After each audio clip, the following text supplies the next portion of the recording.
¿qué tal?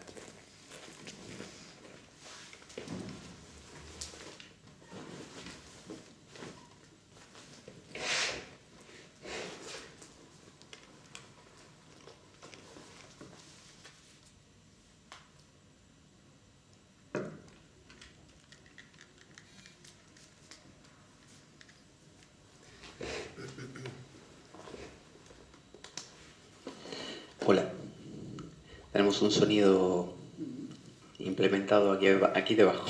Ah, pero está muy bien. Está muy bien. Para quien viene por primera vez, lo que no tenemos es posibilidad de pasar música porque los equipos de música de la sala están ahora temporalmente inhabilitados. Así que cuando los habilitemos vamos a poder pasar música también. Así que por ahora es así. Bueno, vamos a ir comenzando.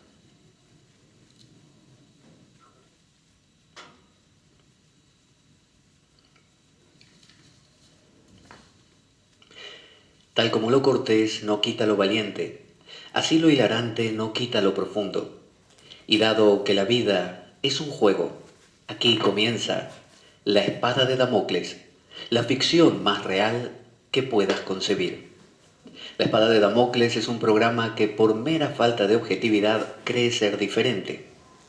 Personajes mitológicos salidos de los más profundos avernos, leyendas escabrosas y sin sentido, curiosidades inquietantes e inútiles, historias antiguas malversadas por nuestra incapacidad de entendimiento y cuentos carentes de profundo significado. También pretenderemos, sin el menor éxito, entender al ser humano en toda su dimensión. En suma, si quieres desperdiciar tu vida, aquí comienza la espada de Damocles, la ficción más real que puedas concebir. La espada de Damocles se emite todos los lunes de 11 a 13 horas en el estudio y también aquí en la biblioteca del Fontán de Oviedo se emite domingo por medio en el horario de las 12 horas. Así que hoy estamos aquí en la biblioteca para tratar algunos de los temas que tratamos normalmente aquí en la Espada de Damocles. Puedes también comunicarte con nosotros a través de nuestro Twitter, Pablo J. Veloso, no, ese es el correo, era arroba la espada web o arroba Pablo J. Veloso. Nuestro correo sí es infoespadaweb arroba gmail.com o si no puedes entrar a nuestra página www.espadaweb.blogspot.com. Ahora sí, luego de la presentación y luego de estos datos de comunicación, vamos a nuestro programa. El tema de hoy es un tema mitológico otra vez y tiene que ver con un personaje que era bastante temido en la antigüedad griega, y este personaje es nada menos que Hades. Hades es el dios no necesariamente de la muerte, sino que era el guardián del mundo de los muertos, del Averno, ¿no? Del Tártaro, de todo ese lugar, hasta también de los campos elíseos, donde los griegos iban, algunos con más suerte, otros con menos, después de morir. Así que ese va a ser nuestro personaje de hoy y vamos a ir conociéndolo y relacionándolo también con quizás alguna película donde se retrate muy bien la figura de la muerte y la figura de aquello que está oculto en nosotros, aquello que quizás podemos llegar a conocer. Vamos a ir a algo del mito de Hades. Dice así, en un principio el significado mismo de la palabra Hades, que era el nombre de este personaje, era asociado al casco que los cíclopes le regalaran. A Hades le habían hecho un casco que lo hacía justamente invisible. Por eso uno de los nombres de Hades era Plutón, que significa el oculto, el invisible. No, perdón, Hades era oculto, Plutón era el rico, y del que se decía que había sido confeccionado con la pelleja de un perro. Y puesto que tenía la curiosa cualidad de volver invisible a su poseedor, se convino en señalar que el nombre Hades encerraba en sí un contenido semántico relacionado con ciertos conceptos alusivos a la característica señalada. Por ejemplo, el que se torna invisible o el invisible. Al tener este casco, así se le llamaba a este personaje, Hades, el oculto, el invisible. Porque la muerte, ustedes saben, no es algo que se anuncie demasiado cuando va a aparecer, sino que es algo que normalmente, repentinamente aparece ante nosotros.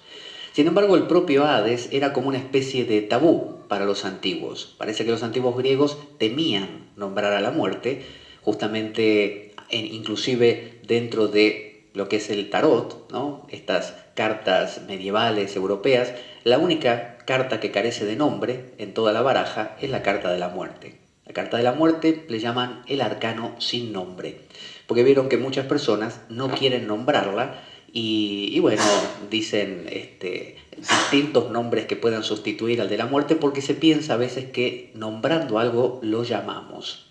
Muchas veces está dentro de las culturas antiguas la idea de que el nombre convoca. De la misma manera que si alguien nos llama a nosotros, nosotros aparecemos. Entonces dice, evitaban en lo posible pronunciar tal nombre, por temor a caer en desgracia ante el más temido de los dioses. De este modo surgieron numerosos eufemismos para invocar al dios de los abismos subterráneos y del Tártaro. Algunos vieron que le dicen la parca, por ejemplo. Entre ellos podemos destacar aquel derivado de las entrañas ocultas de la tierra y de sus propias riquezas minerales. Puesto que Hades gobernaba en todos los lugares oscuros y siniestros, se le reconocía como el dios de la riqueza escondida en el subsuelo y se le llamaba Plutón el Rico. Plutón hace referencia a que debajo de la Tierra, bueno, hay minerales como piedras preciosas, oro.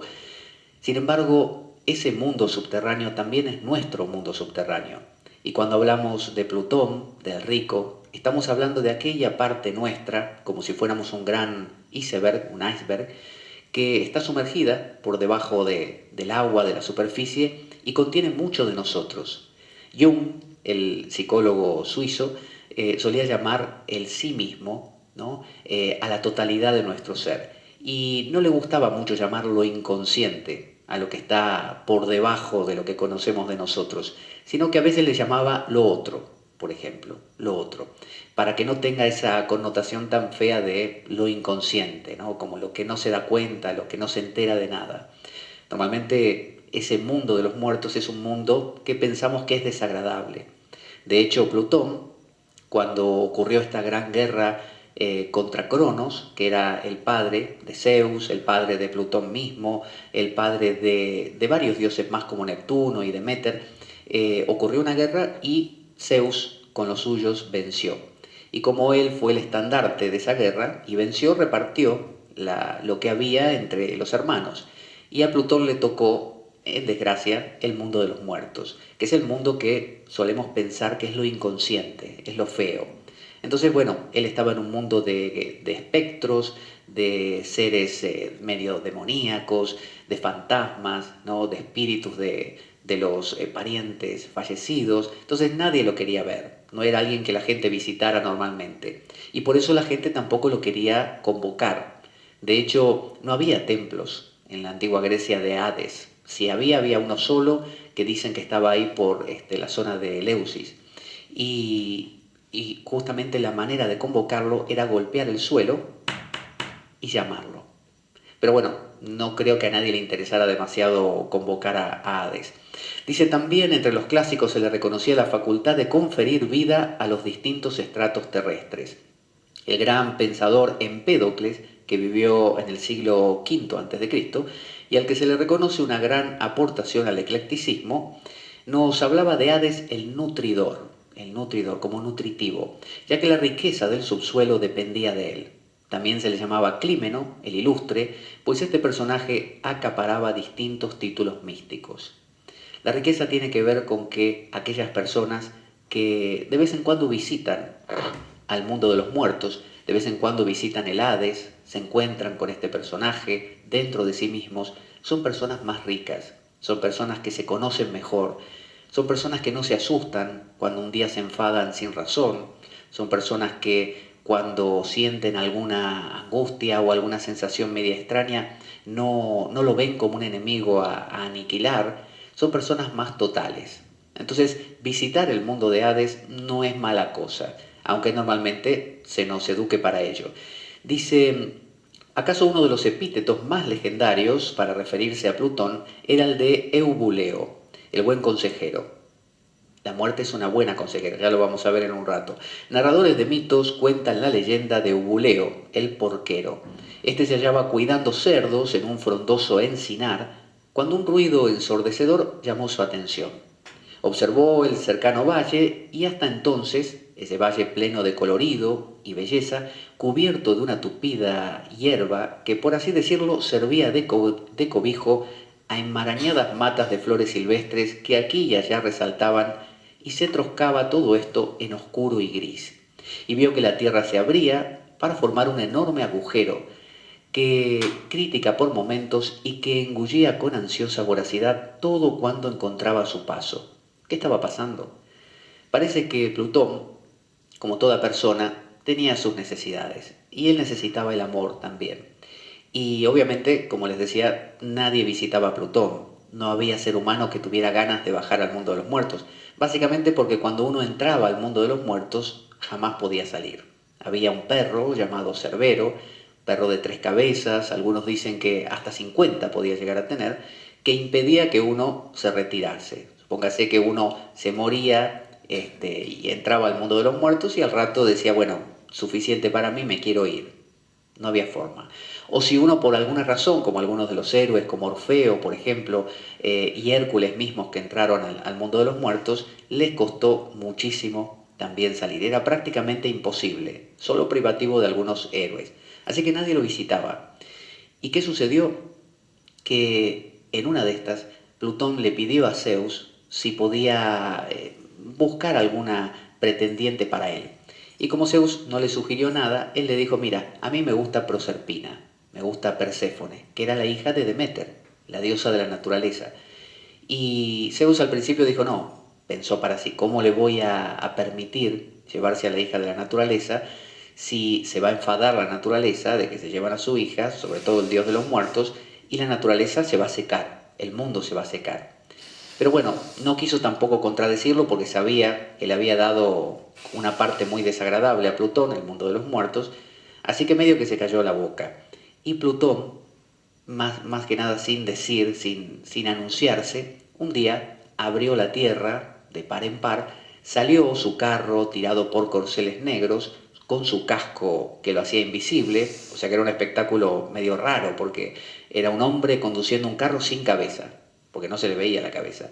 Entonces cogió a Proserpina, que era una chica que estaba recogiendo flores, y se la llevó al mundo de los muertos.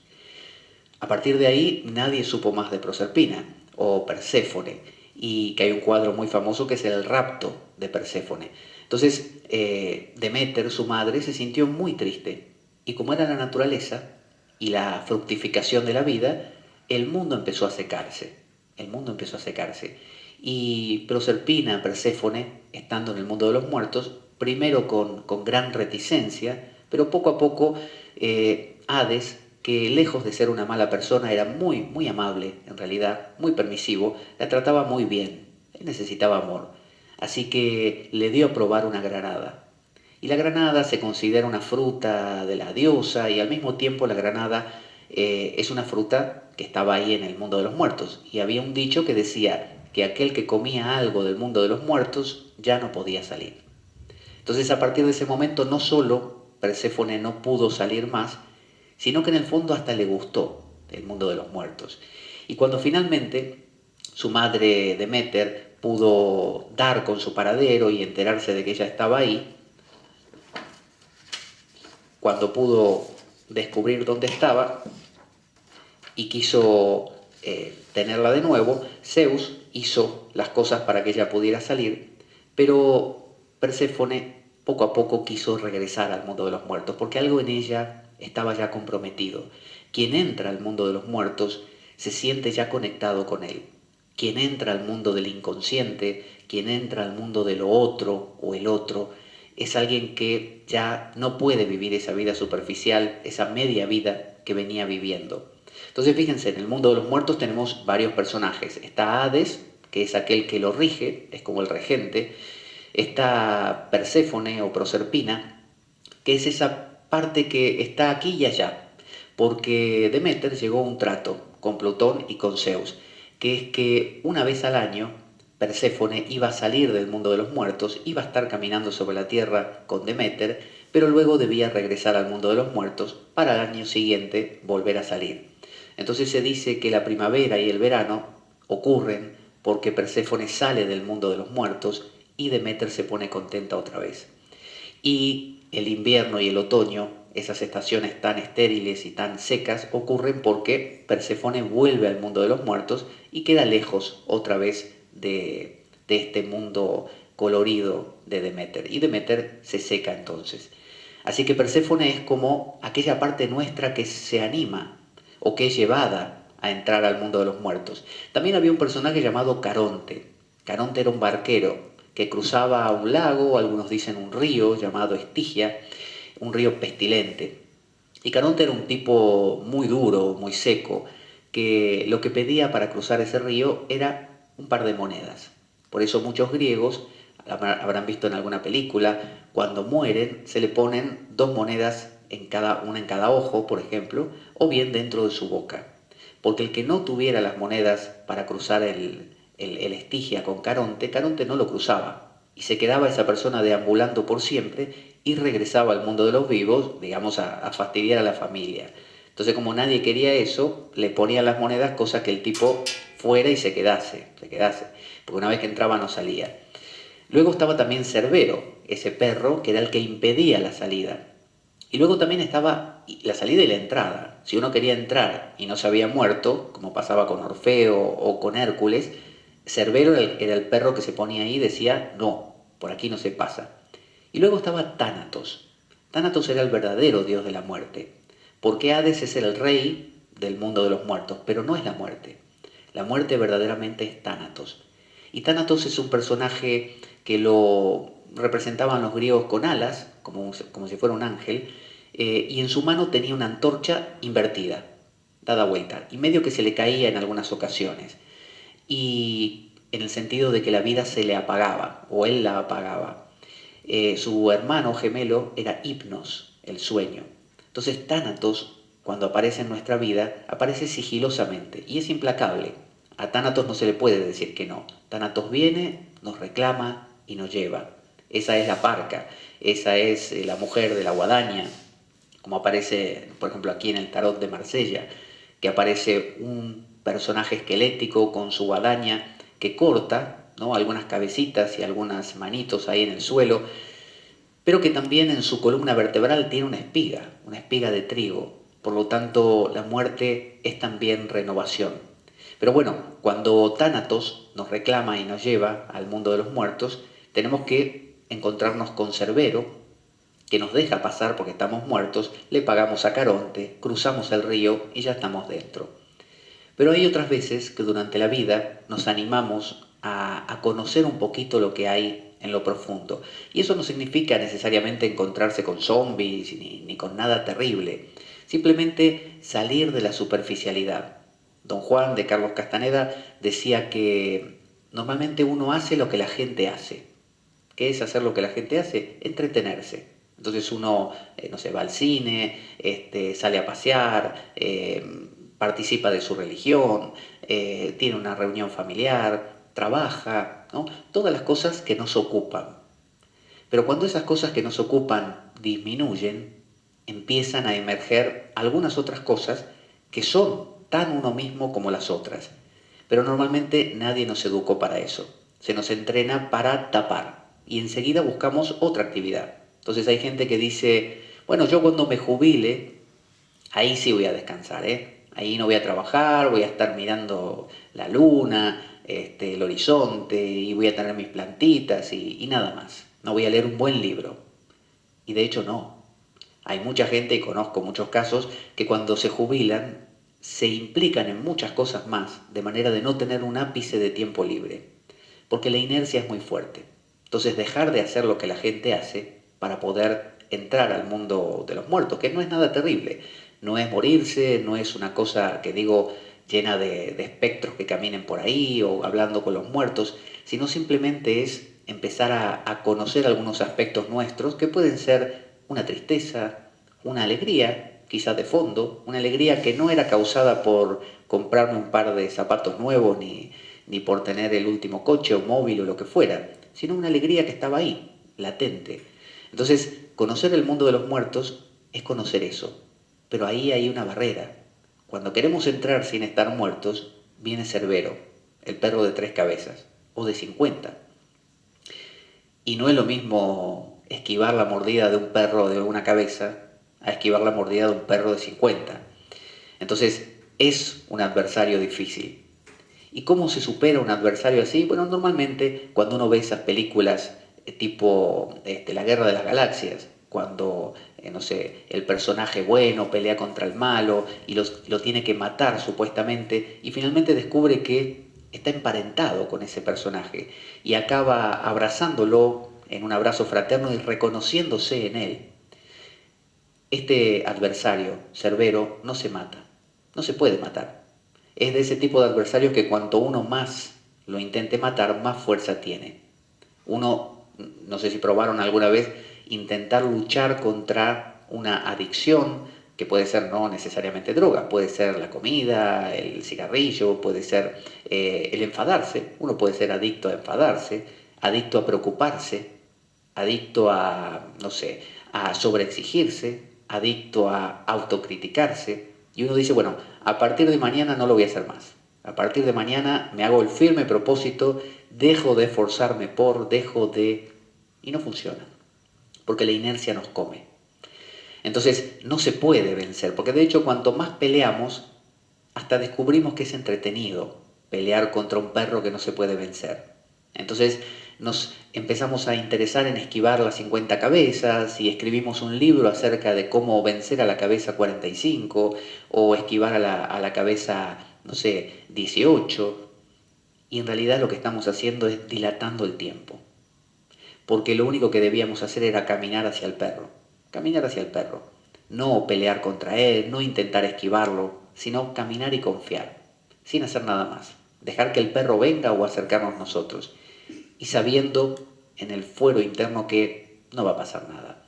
Entonces está este perro como el guardián del portal. Y eso ocurre en todos los mitos y en todas las religiones, que siempre hay algún diablo, algún malvado que aparentemente nos mantiene lejos de nuestra felicidad. Como cuando uno dice, yo sería feliz si no fuera por mi hermana, mi hermano, mi primo, mi tío, mi vecino, siempre hay un algo, el gobierno, ¿no? Siempre hay alguna cosa que me mantiene infeliz.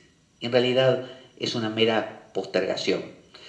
Hay una historia de un hombre que buscaba a Dios y lo buscó por todas partes. Fue a todas partes del mundo, templos, sinagogas, iglesias, filosofías, a todas partes. Y un día tuvo un sueño muy vívido, un sueño muy real, y este hombre fue llamado por un ángel que lo reclamó y lo llevó consigo a las alturas y lo llevó a un lugar etéreo donde había un gran palacio con muchas puertas y una de ellas, enmarcada en dorado, ponía en la puerta Dios, ¿no? Con unas letras muy llamativas. Y el hombre para sus adentros pensó, Dios, es lo que siempre busqué, era lo que siempre quise, voy a ir. Y cuando se empezó a acercar y subió los escalones que unían su persona con esa puerta, empezó a pensar y a descubrir que quizás no quería todavía abrirla. Porque si abría esa puerta y entraba, todo lo que había hecho durante su vida, que era buscar, se iba a acabar. Y si yo solo soy búsqueda y la búsqueda se acaba, ¿qué me queda? Entonces, sigilosamente, sin que ni siquiera ese ángel se diera cuenta, se apartó, retrocedió esos escalones y regresó a su estado anterior y siguió buscando por la tierra, por todas partes, como si todavía no lo hubiera encontrado, tratando de olvidarse cada día de esa puerta. Así que muchas veces este mundo de los muertos está ahí todos los días, es decir, nuestra parte profunda está, la vivenciamos. Sin embargo, preferimos mantenernos sobre la superficie del movimiento de lo cotidiano.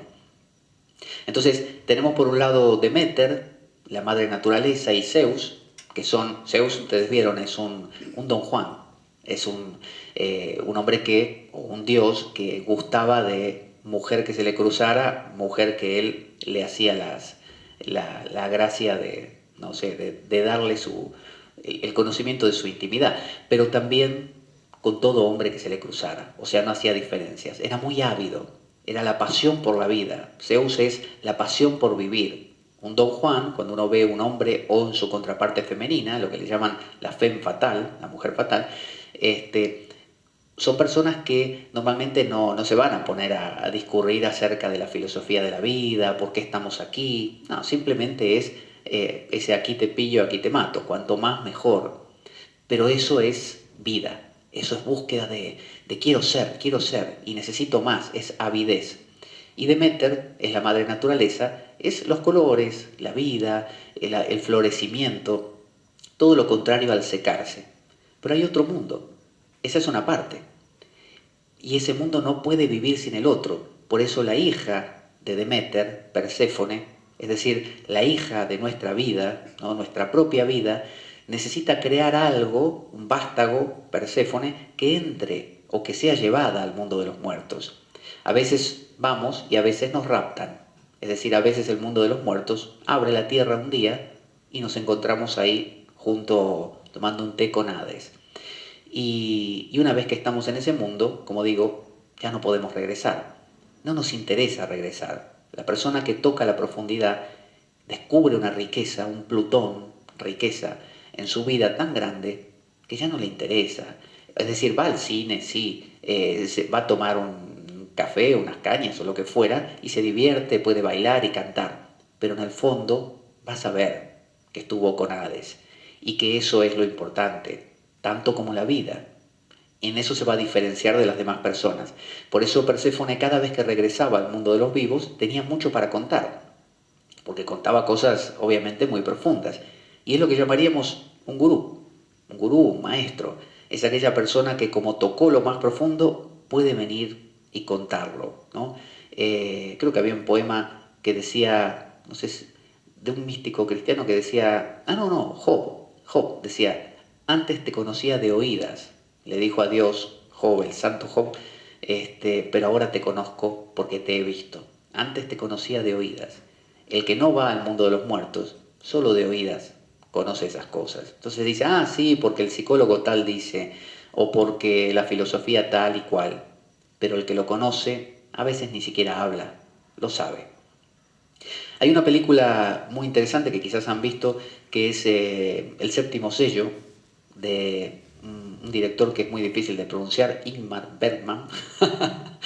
Si quieren entretenerse trabajando con la lengua, pueden practicar decir varias veces seguidas Ingmar Bergman. Este director creó una película llamada El séptimo sello, grabada en blanco y negro, muy muy hermosa, de 1957, donde hay varios personajes. El principal se llama Antonius Block y es un cruzado que regresa de la cruzada a Suecia, que era su país natal, donde tiene su castillo. Y bueno, está regresando a su castillo y ¿con quién se encuentra? Se encuentra con la muerte. La muerte aparece como ese Tánatos y le dice, mira, vengo a llevarte conmigo. No moriste en la cruzada, pero bueno, se acabó, te tengo que llevar. Aquí está escrito que te toca. Entonces Antonius Block, en lugar de dejarse llevar, tiene muchas dudas y decide dilatarlo. Entonces lo logra, proponiéndole a la muerte una partida de ajedrez. Y le dice a la muerte, mira, vamos a jugar una partida de ajedrez. Si tú me ganas, me llevas, yo voy. Si yo te gano, me dejas libre. Entonces tienen una partida que Antonius se preocupa en hacerla complicada, para que no se resuelva en 3 jugadas. Y mientras ocurre esto, paralelamente, Antonius, como si fuera un segundo Antonius, va regresando a su castillo. Si en el interín pierde la partida, Antonius automáticamente no va al castillo, sino que va al mundo de los muertos. Y tiene un escudero, al igual que el Quijote, que tenía Sancho Panza, que bueno, Sancho representa esa parte poquito menos idealista. Vieron que el Quijote era muy de sueños, veía enemigos en los molinos, de viento, y pensaba en estas gestas clásicas, así llenas de colorido y romance. Mientras que Sancho era un tipo más duro, más concreto, más de la tierra y que le decía, ¿qué está diciendo, señor? Esto no es así. Bueno, Juan, el escudero de Antonius, también tenía esta característica. Era un tipo muy sensato. Entonces, una de las primeras cosas que se encuentran en el camino al castillo es una joven que está por ser quemada por bruja, como si fuera Juana de Arco, una cosa así.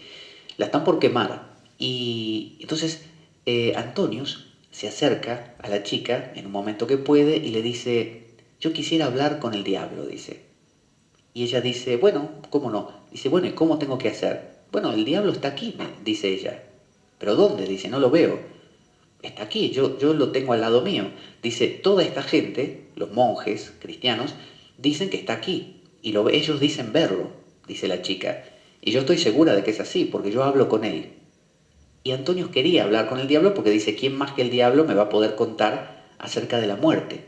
Él quería antes de morir saber que iba a haber un más allá, saber que le esperaba algo. Entonces él pensó, bueno, si a Dios no le puedo preguntar, porque estará muy lejos, bueno, el diablo aunque sea debe saberlo. Pero pese a todo, a la chica la justician y en el momento anterior a que la justicien, Antonio le coge la cabeza y la mira a los ojos para ver si en sus ojos logra ver algo más. Y lo único que ve es algo que lo decepciona y Juan, el escudero, desde atrás le dice, lo único que hay ahí es miedo en esa chica, miedo. Entonces se da cuenta Antonio que ahí no estaba la respuesta, que esas personas que decían tener contacto con ángeles y con dioses, y en realidad era una historia muy agradable que se contaba que permitían cosas como estas, permitían gente que se entretenga quemando a otras y gente que se entretenía dejándose quemar, ¿no? Porque aunque sea muy trágico y patético, es algo interesante que hacer. Eric Berne, un psicólogo, decía que creó la psicología transaccional, decía que entre que nacemos y morimos hay un tiempo largo. Hay personas que se mueren antes y personas que duran bastante. Supónganse que uno dura 80 años, ¿no? 85. ¿Qué hace uno? Tiene que entretenerse, tiene que cubrir ese tiempo. Entonces, todo lo que uno hace en la vida se llama pasatiempo. Uno hace cosas para pasar el tiempo, cosas que tienen que tener algún interés. Entonces, por ejemplo, uno se pelea con el vecino, se inventa un problema político que resolver, es decir, uno se implica en infinidad de cosas problemáticas y crea más porque eso hace que la vida transcurra, que uno no entre en una especie de nada, nada, ¿y ahora qué hago? Entonces uno tiene que siempre llenar. En el fondo es por miedo a no ser, por miedo a la muerte, porque nuestra idea básica es que si llegamos a parar, todo se cae. La idea nuestra es que si yo no pongo y mantengo todo en marcha, el universo sin mí y mi ayuda se viene abajo. Entonces, tengo que hacerlo. Tengo que ordenar mi mente, porque si no la ordeno, se va a disparar en cualquier dirección. Tengo que ordenar mi cuerpo, porque yo sé lo que es mejor para mi cuerpo, lo que tengo que comer, lo que tengo que hacer de ejercicio, cuándo tiene que descansar. Si yo decido que hoy tiene que dormir 5 horas, duerme 5, porque creo que es lo mejor. Esa idea de omnipotencia es la que Antonius se dio cuenta que era falsa. Luego también se cruzan con unos penitentes. ¿Vieron estos que se fustigan, ¿no? En una especie de procesión que hacían, ¿no? Con unos tambores y gente fustigándose y mucha sangre y esas capuchas que se ponían, como pasa aquí en Andalucía, que hacen estas procesiones de penitentes.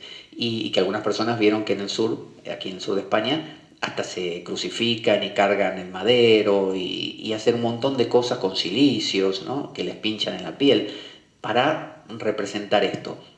Y bueno, pasaba esta gente diciendo la clásica de arrepentíos porque se acaba el mundo y van a pagar por vuestros pecados, pagaréis, y todo así. Y ellos observaban también esta imagen y en el momento que la estaban observando y casi se la estaban creyendo, porque esos pregones son apelan a nuestra culpa, apelan a lo más profundo. Es como decir, tú te está pasando lo que te pasa, depresión, tristeza, confusión, angustia, porque algo has hecho, algo hiciste. Si no hubieras hecho algo, no lo estarías sufriendo ahora.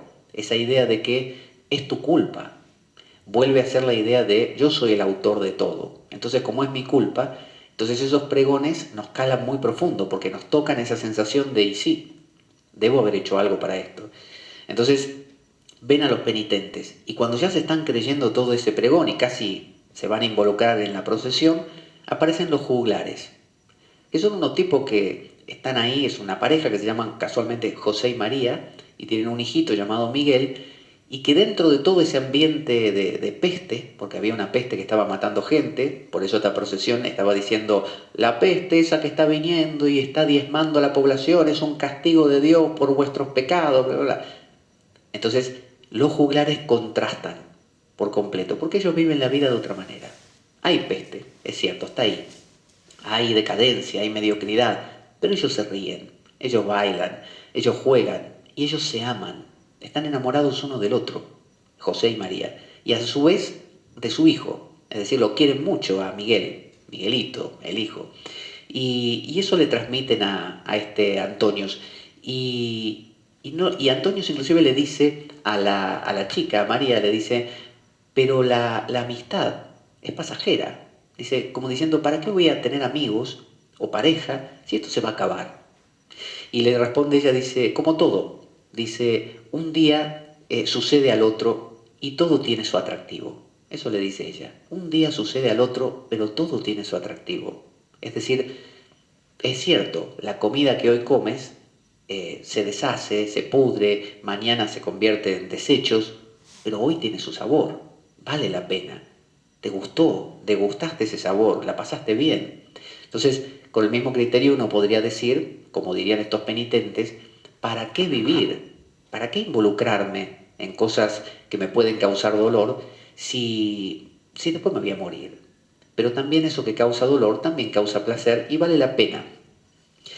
Entonces, en esta película del séptimo sello se puede ver muy bien retratado esta conexión con la muerte.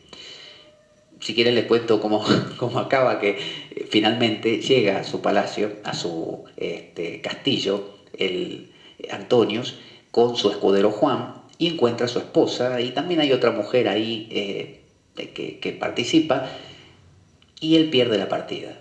Porque la muerte, ustedes saben, juega al ajedrez y juega muy bien, y no puede ganársele. Tarde o temprano la muerte, como dicen, el diablo sabe por diablo, pero más sabe por viejo. Así que la muerte acaba ganándonos. Y viene la muerte, y Antonio se pone a rezar. Y reza y dice, Dios mío, por favor, y apela a salmos, ¿no? Como queriendo congraciarse con ese Dios que todavía no sabe si existe. Cuando él le preguntó a la muerte si existía Dios, la muerte le dice, ¿quién sabe? Puede que no haya nada, le decía la muerte. Y eso lo ponía peor a Antonius. Pero Antonius en el último momento, donde la muerte los viene a buscar, la premisa era esta, a Antonius y a todo aquel que estuviera alrededor en ese momento. Por lo tanto, a toda esta gente. Antonius reza. Juan, por el contrario, simplemente se entrega. Tiene una frase muy interesante que dice, sécate las lágrimas, le dice Antonius, y mira el fin con serenidad. Aunque también Juan quizás peca de exceso y se vuelve muy seco. Alguien que viva como Juan, que no crea en nada, que no encuentre a Dios en ningún lado, también es otro extremo. Quizá Antonius y Juan, así como el Quijote y Sancho, en realidad son uno solo, y ahí es donde funcionan bien. Un poquito de fe, ¿no? Como dice San Pablo, la certeza de las cosas no vistas, y un poquito también de escepticismo. Y bueno, y también muere su esposa y la otra mujer que está ahí que en ningún momento habla. Pero la muerte se lo lleva, la muerte es inevitable. Y la muerte es bueno que sea inevitable porque nos demuestra cuál es nuestro lugar. Entonces podemos entender la muerte bajo distintos ángulos.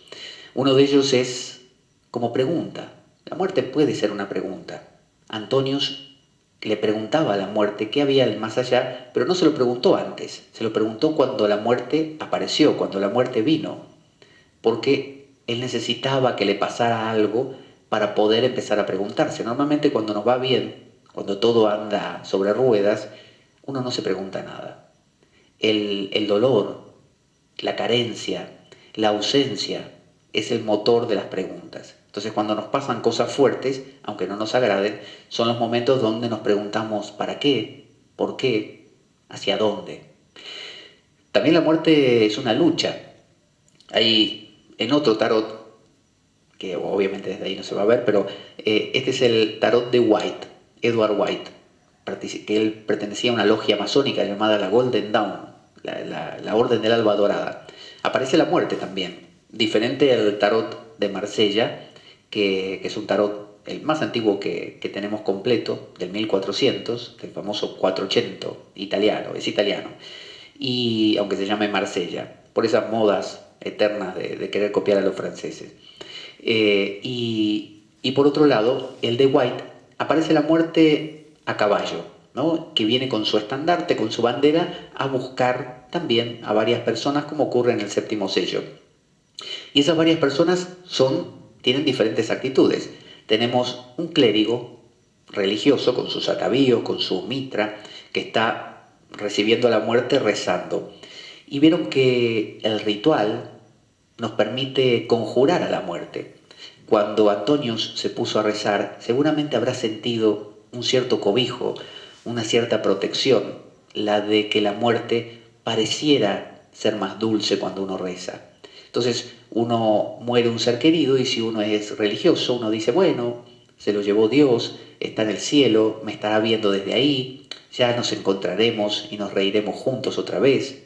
Es decir, la explicación religiosa tiene una belleza, tiene una protección. Por eso el clérigo está de pie y se enfrenta a la muerte de pie, sin ningún problema. Mientras que hay un rey que está tirado en el suelo, muerto. Porque el rey es el petulante. El rey es el que dice, yo no quiero morir. A mí no me va a venir la muerte a llevar. Y la muerte, ya vimos que gana el ajedrez, gana a todo. La muerte vence. Entonces aquella persona que dice, yo no quiero ir al mundo de Hades, yo no quiero que me pasen cosas, yo no quiero sentir emociones que no tengo ganas de sentir, no quiero sentirme enfadado hoy ni triste mañana, no me interesa. Bueno, te va a pasar igual. Y te va a pasar de una manera mucho más desagradable que si te atavías como un clérigo, por ejemplo, y le das una explicación y dices, bueno, es el inconsciente que va aflorando y esto sirve para que yo crezca, para que pueda comprenderme mejor. Eso es una manera de explicar. La vida no tiene explicación, pero explicarnos cosas endulza. Entonces la oración de Antonius es una oración que endulza la vida, le da ese romanticismo, le da ese amor. Cuando uno jura amor eterno a un hombre o a una mujer y le dice, te amaré por siempre porque tú eres la más bella y la que eres la dueña de mi corazón y nunca habrá otra como tú, uno no lo sabe. Uno en realidad no lo sabe nunca. Uno no sabe ni siquiera qué va a estar pensando dentro de 5 minutos. No lo puede saber. Yo les digo a cualquiera de ustedes, asegúrenme qué van a estar pensando dentro de 5 minutos de reloj. No lo saben. Pueden intentarlo, pero cuando lleguen los 5 minutos van a estar pensando cualquier otra cosa de la que habían dicho, porque es la mente incontrolable. Entonces, de la misma manera, la muerte tiene su propia sabiduría y hay también una adolescente y una niña muy pequeñita. La adolescente tiene que girar la cabeza, porque no está de rodillas, no está tirada en el suelo, tampoco de pie, pero gira la cabeza porque cuando uno ya se vuelve adolescente, empieza a crecer, bueno, empieza a tener esas cosas de adulto, de que yo puedo y yo soy yo y yo tengo que controlarlo todo y yo tengo que dominarlo y cómo que la vida me va a decir a mí qué tengo que sentir y qué no. Yo lo manejo. Bueno, en la adolescencia empieza eso. Por eso la niña necesita girar su cabeza. Pero la niña pequeña, muy dulcemente, está de pie y con un ramo de flores en sus manos que se lo da a la muerte, como si fuera un juego. Entonces a veces la actitud más dulce como la de Perséfone es la de invitar a la muerte. ¿Qué estaba haciendo Perséfone cuando la raptó Plutón? Cuando se abrió la tierra y con sus corceles negros y su casco de invisibilidad se la llevó. Estaba recogiendo flores. Perséfone era una chica muy dulce, era la doncella. Normalmente, ¿quién es la amante de la bestia?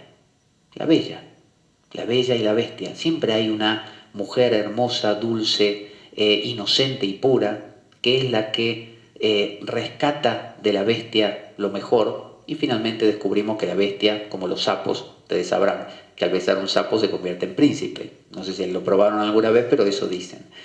Quizás uno tenga suerte. A mí mismo no me interesaría que se convierta en príncipe, en tal caso en princesa, pero príncipe podrían probarlo.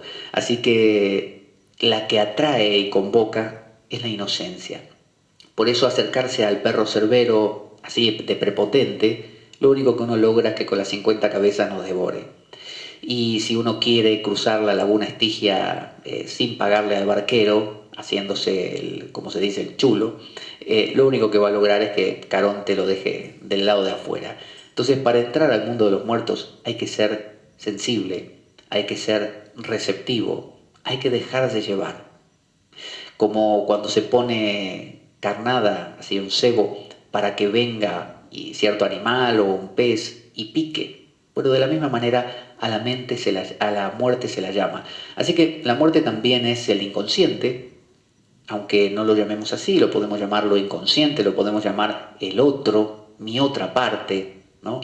En realidad es yo, tanto como esta parte, solo que lo olvidé. En mi cultura, en nuestra cultura, no hay como en otras, no sé, esto de analizar los sueños, de pensar que en el mundo de los sueños tenemos toda una vida también. No hay nada de eso. Nuestra vida es una vida del mundo de la ciencia, del siglo de la ciencia, muy racional, ¿no? Donde 2 más 2 es 4 y nada más. Y que todo se arregla con una pastilla. También es un motor de utopías, la muerte. Porque la muerte nos impulsa. Cuando sabemos que vamos a morir, supónganse que yo les digo, miren, en una semana les doy esto, ¿no? Tal objeto. En una semana se los pido de regreso. Uno sabe que tiene solo una semana. Por lo tanto, muchas cosas van a nacer con ese objeto en una semana. Porque uno sabe que después no lo va a tener. Entonces uno toda la pasión la aplica durante esa semana. Saber que la vida es corta es lo que nos motiva a enamorarnos, a buscar, a desear, a alcanzar, a tener metas, ¿no es cierto? Hay personas que se creen inmortales, que normalmente nos suele pasar. Cuando uno va por la calle y hay un accidente, uno siempre piensa, bueno, pobre hombre. Y en realidad piensa que a uno nunca le va a tocar, pero mañana le toca a uno. Entonces, los antiguos decían, memento mori, recuerda la muerte, recuerda que vas a morir. Y no es una cosa fea de estar pensando, oh joder, me voy a morir, quizá me muera mañana, cuánto duraré, me faltará poco. Eso no, eso es una cosa desagradable, tortuosa además. Es al revés, es un reconocimiento de que la vida es vida porque existe la muerte. Yo no puedo saber que estoy despierto si no dormí ayer. Yo lo sé porque ayer dormí. Entonces sé que no estoy dormido, estoy despierto, pero porque estuve en otro estado antes. De la misma manera sé que estoy vivo porque antes de nacer no tengo recuerdo alguno y después de morir me dicen que no va a haber nada más. O sea que no va a haber, no sé, no voy a estar yo, o por lo menos no estoy seguro como Antonios. Entonces, eso es lo que me da la sensación de que hoy estoy plenamente vivo. Yo no sé mañana. Le preguntó a Antonios a la muerte y la muerte le dijo, ¿quién sabe? Quizás no hay nada, pero hoy estoy plenamente vivo. También, además de un motor de utopías, la muerte es un concepto. La muerte es un concepto. Hay una historia de la muerte que va hacia la ciudad de Damasco a matar una cantidad de gente con una peste, ¿no? Tenía que matar 10.000 personas. Y se cruza con un hombre que iba así con una caravana de camellos y le dice la muerte si le daba algo de beber de camino y se presenta y dice, soy la muerte. Y el hombre, bueno, con mucho respeto le dice, bueno, ¿y qué va a hacer? ¿A dónde va? ¿Me viene a buscar a mí? No se preocupe. Voy a la ciudad de Damasco, tengo que llevarme 10.000 personas. Ah, bueno, aquí tiene el agua y se va la muerte. De regreso viene la muerte y el hombre la saluda, ya sabiendo que no era con él la cosa, y le dice, ¿qué tal su trabajo? Y la muerte dice, bien, me llevé 100.000. Dice, ¿cómo 100.000? ¿No eran 10.000? Dice, sí, yo me llevé 10.000, pero el miedo hizo el resto. Entonces, la muerte también es una idea. Si uno está con miedo a morir, con miedo a perder, miedo a ver si pierdo mis ideas, pierdo mis emociones, pierdo mi felicidad, ese miedo es el que mata las cosas. Entonces muchas veces la muerte hace menos de lo que creemos. Somos nosotros mismos los que inconscientemente colaboramos con un proceso que en realidad decimos no desear. También la muerte es inevitabilidad. Vieron que Antonio no pudo hacer nada contra el ajedrez de la muerte. La muerte lo venció por completo. Hay otro hombre que tenía que... iba a ver cómo era, iba hacia Damasco, me parece también. Y de camino está no, era así, está en un mercado, como si fuera un mercadillo de aquí, en cualquier ciudad, no sé, europea. Y caminando, haciendo sus cosas, divisa entre la gente a un personaje. Vieron que la muerte normalmente se viste siempre igual: capucha, guadaña, y tiene una contextura esquelética. Entonces así la reconocemos. Entonces este hombre vio eso y dijo, uff, es la muerte. Y la muerte lo estaba mirando a los ojos, con una cara de ojos desorbitados. Y el tipo dijo, me viene a buscar. Entonces inmediatamente cogió el primer transporte que encontró y empezó a huir lo más lejos posible. Hizo combinaciones de trenes y aviones y llegó ahí sí a Damasco. Entró en un hotel, pidió habitación, se metió dentro y se tapó hasta la cabeza así, y tiritando todavía del miedo de que se había encontrado con la muerte. Y de repente se empieza a oír un sonido de cadenas, ¿no?, arrastrándose. Vieron que la muerte hace esos sonidos para asustar a la gente, y se abre la puerta con un sonido chirriante y aparece la muerte, recortada así contra una sombra. Y la muerte entonces le dice, aquí estoy, dice, para llevarte. Dice, pero ¿sabes qué? Dice, ¿viste que te vi en aquel mercadillo, en aquel país occidental? Dice, y que te miré con ojos desorbitados. Mi sorpresa era que en realidad yo venía a buscarte aquí y no podía entender qué hacías ahí. Así que ahora que te veo aquí, ahora sí las cosas están en orden. Es decir, era inevitable que el tipo estuviera en Damasco en el momento en que la muerte se lo tenía que llevar, por la razón que fuera. Entonces la muerte es una inevitabilidad, es algo inevitable. También es un despertador. Cuando mueren cosas en nuestra vida, la vida nos despierta. Es como si nos diera un cachetazo, como un café amargo cuando una persona está después de una noche de borrachera. Es algo que despierta. La muerte nos da una bofetada. También la muerte es una compañera. Don Juan, de Carlos Castaneda, este brujo yaqui, decía que uno puede tener la muerte a la distancia de un brazo, no así, a la distancia de un brazo. Y donde quiera que vaya, saber que la muerte está ahí, como compañera. Entonces uno haga lo que haga, se acuerda, como los antiguos monjes cristianos que tenían sus catacumbas y que las visitaban muchas veces porque les recordaba que la muerte los esperaba a todos. Nosotros hemos perdido eso. Nosotros maquillamos a los muertos, nosotros a los niños no les dejamos ver la muerte, nos parece que si la mantenemos a raya no nos va a pasar. Sin embargo, es muy sano saber que la muerte es mi consejera. Entonces, cuando yo sé que voy a morir, ya las cosas se relativizan bastante. Ya no me parece todo tan trágico, porque sé que voy a morir. La muerte es el mal de los burgueses. La muerte es para aquella persona que tiene mucho. Y tener mucho no es tener mucho dinero, tener mucho es tener mucho conocimiento, tener mucho por hacer, tener muchos planes, tener mucho, ¿no?, mucho bagaje. A esas personas les duele más morir. Esas personas no quieren morir. La persona que no tiene nada, que no acumuló, que no es como el rey de esta carta, no acumuló. El rey acumuló no solo dinero y joyas, sino también acumuló recuerdos, acumuló pretensiones. Ay, que yo quiero conocer a mis nietos, yo quiero viajar a tal lugar todavía, yo quiero amar a esta persona muchos años más, yo quiero alcanzar, no sé, la iluminación.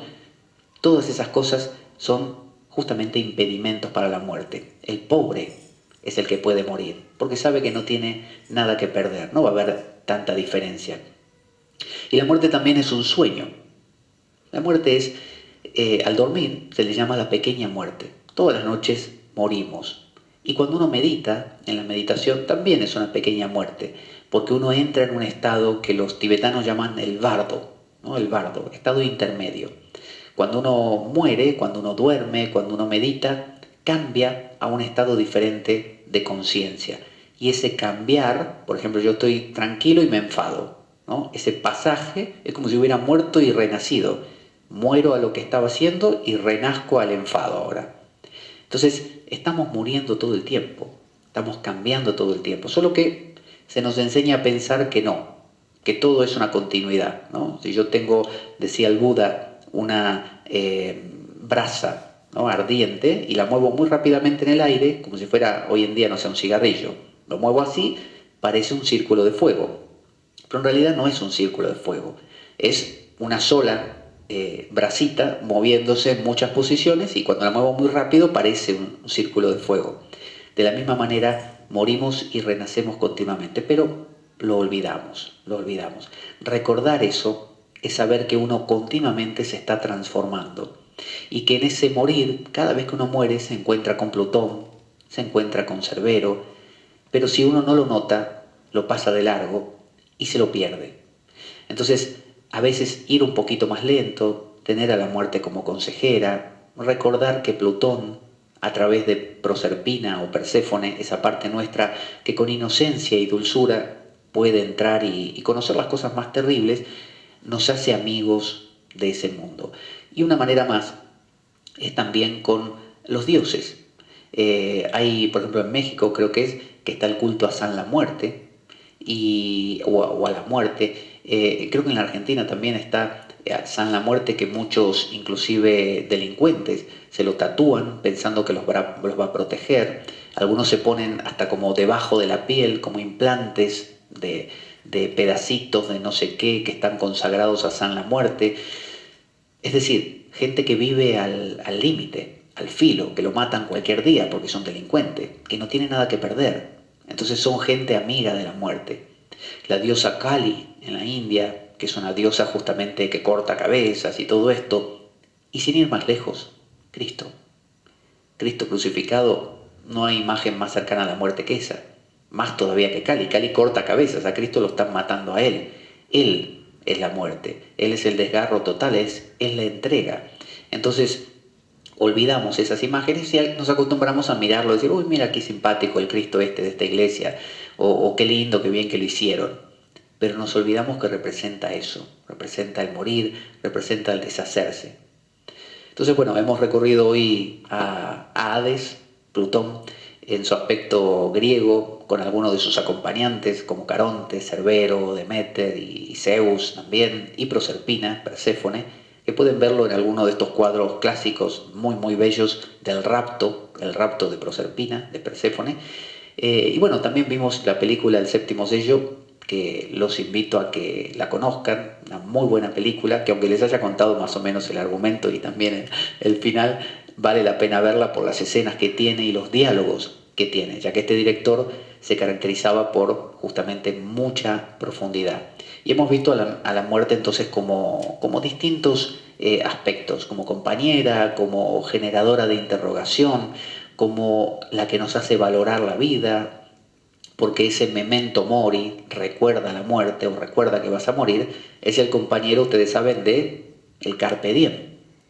Carpe diem es aprovecha tu vida, el momento de ahora, ¿no? Es Deméter y Zeus. Carpe diem, dice Zeus, otra mujer más con la que estoy, otro hombre más con el que estoy, algo más que conozco, ¿no? Carpe diem, Deméter, la naturaleza, la belleza, el aroma de esta flor, carpe diem. Y memento mori, Hades, ¿no? Y en el medio Proserpina, Perséfone, que es llevada al mundo de los muertos, pero regresa y va y viene entre los dos mundos, ¿no? Carpe diem, memento mori, y como decía Nietzsche, en medio, amor fati. Amor fati es amar al destino, a lo fatídico, al fati, que es a lo que nos ocurre.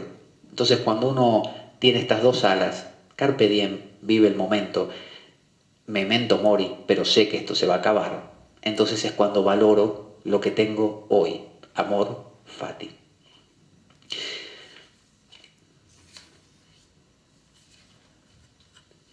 Y dado que la vida es un macabro juego, concebido por una mente perversa, únete a nosotros aquí en la biblioteca el domingo, no el siguiente, sino el otro, aquí por Radio Cuca FM 107.3 de Oviedo, Asturias, España. Cuando escuches estas palabras, la espada de Damocles, la ficción más real que puedas concebir. Muchas gracias.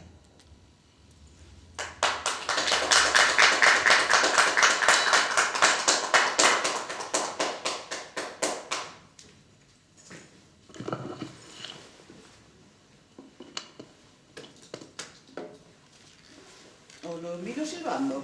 Ya. Hoy no. ¿Lo miro silbando? Mañana estará en la radio.